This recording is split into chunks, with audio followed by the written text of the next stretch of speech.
26 साल का एक लड़का था, उसने सुसाइड कर लिया सिर्फ सेक्सटोर्शन रैकेट की वजह से। ऑनलाइन उसके साथ एक फ्रॉड हुआ, हम लोग उसको फ्रॉड ही कह सकते हैं। उससे सेक्सटोर्शन, सेक्स की यानी इंटीमेसी की वजह से कुछ वीडियोस कैप्चर हो गई और उसके बाद उससे फिरौती मांगी गई और फाइनली ये बात इतनी ज्यादा बढ़ गई कि उस लड़के ने सुसाइड कर लिया। अब इस वजह से मैं राजी हुआ, इस वजह से मुझे लगा कि आज मुझे इसके बारे में बात करनी चाहिए। और वो लड़का बेंगलोर का था और वो लड़का जिसका नाम अविनाश था, वो आईएएस की तैयारी कर रहा था। अचानक से क्या होता है, उसे फेसबुक पे एक रिक्वेस्ट आती है नेहा नाम की लड़की की। ठीक है, आप नाम पे मत जाइएगा, बट धीरे धीरे रिक्वेस्ट आती है, बातें होने लगती हैं। उसे नहीं पता था कि जो लड़की की रिक्वेस्ट आ रही है उसके पीछे एक रैकेट काम कर रहा है। धीरे धीरे बातें होने लगती हैं, बातें और बढ़ने लगती हैं, धीरे धीरे और क्लोज आने लगते हैं। एक वक्त ऐसा आता है कि बेंगलोर की नहीं थी, समझ रहे हो, वो कभी मिले नहीं एक दूसरे से, कभी नहीं मिले।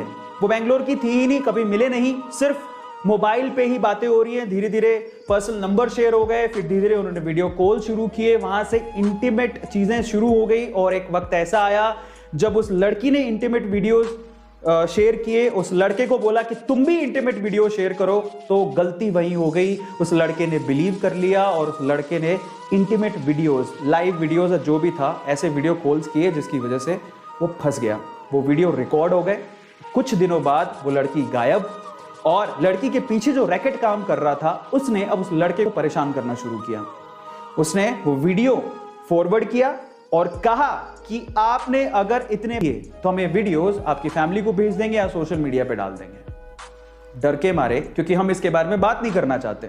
ठीक है, इट्स नॉट एक खाना खाया है, इट्स अबाउट इंटीमेसी शेयर की है, जो कि इंडिया में एक टैबू है, इसके बारे में लोग बात नहीं करते जनरली। ठीक है, सो जब ऐसा कुछ हुआ तो उसे ऐसा लगा कि यार अगर ये चीज पब्लिकली चली गई तो मेरी इज्जत का क्या होगा, घर पे मुझे लोग कैसे देखेंगे, मैं आईएएस की तैयारी करने आया हूं। ठीक है, एक ऐसा केस हुआ। उसने शुरू में पैसे दिए, उस पैसे, अब देखो जब भी आप पैसे देते हो ना तो उनकी भूख और बढ़ जाती है। तो जब उसने पैसे दिए शुरू में तो उन्होंने बोला कि उनका पेट भरा नहीं, उन्होंने कहा हमें और चाहिए। ऐसे करके वो पैसे मांगते गए, मांगते गए, मांगते गए। वक्त ऐसा आया कि उससे संभला ही नहीं, अब उसके पास पैसे इतने कहां से होते। फाइनली उस लड़के ने ये सोचा कि शायद मैं अपनी जिंदगी खत्म कर लूं, तभी ये जो झंझट है वो खत्म होगा। और वो लड़का दुनिया को छोड़ के चला गया। शायद अगर ये सब नहीं होता तो आज वो आईएएस की प्रिपरेशन करके कहीं अच्छा आईएएस बन चुका होता और हमें एक अच्छा आईएएस देखने को मिलता। पर उस लड़के ने सुसाइड कर लिया।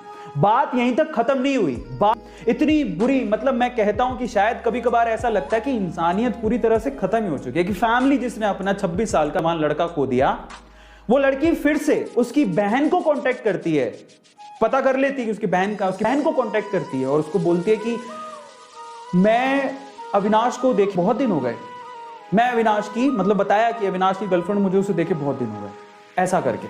और जब वो ऐसा बात बोलती है तो वो उसकी सिस्टर कहते हैं कि अब ही इज नो मोर, वो अब जिंदा नहीं है। अब देखिए उसके बाद क्या होता है, वही रैकेट वापस से अविनाश की बहन को कॉल करते हैं और उसे कहते हैं कि ऐसा ऐसा है, उसकी वीडियोस हमारे पास है, हमें पैसे चाहिए, नहीं तो वीडियोस हम पब्लिक कर देंगे। अब उसकी बहन थोड़ी समझदार थी, उसने पुलिस को ये केस रेफर किया कि ऐसा ऐसा कुछ हो रहा है मेरे भाई के साथ और मुझे लगता है कि उस एक्सटॉर्शन की वजह से उसकी जान गई है। फाइनली पुलिस ने पूछताछ की, समझ में आया कि वो लड़की एक्चुअली बेंगलोर की थी ही नहीं, वो एक रैकेट चलता था कहीं राजस्थान में दूर और वहां पे कुछ लोग थे जो उसको बराबर से ब्लैकमेल कर रहे थे और उससे परेशान होकर उसने अपनी जान दे दी। ये पूरा केस था